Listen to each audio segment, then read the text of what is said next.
ওটা দেখ কিভাবে তাকিয়ে আছে আমাদের দিকে। ছেলে মানুষ তাকে তো থাকবেই, ওদের কাজ তো এটা। কেন ওরা কি লাইফ লাইফ থাকে?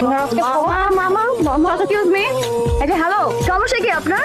আপনি কি জীবনে কোনোদিন মেয়ে মানুষ দেখেন নাই? এরকম লম্পটের মতো তাকিয়ে আছেন কেন আমাদের দিকে? আপনি কি আমাকে বলছেন? জি, এখানে তো আপনি ছাড়া দ্বিতীয় কোনো লম্পট দেখছি না আমি। আপনি ভুল করছেন, আমি অন্ধ। সরি, আসলে বুঝি নাই তো, এক্সট্রিমলি সরি। আসলে ইটস ওকে, প্রতিদিন এটা আমার সাথে ঘটে।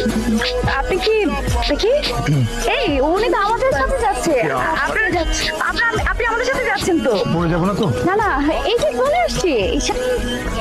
আপনার শরীর খারাপ? না না না, উনি হচ্ছে অন্ধ, চোখে দেখে না তো, এই জন্য নিয়ে যাচ্ছে একটু বাস পর্যন্ত। আমাদের সাথে উনি যাবে।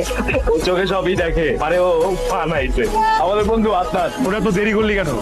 একা বড় ছিলাম, তাই ট্রিপটা নিজেই শুরু করে দিলাম।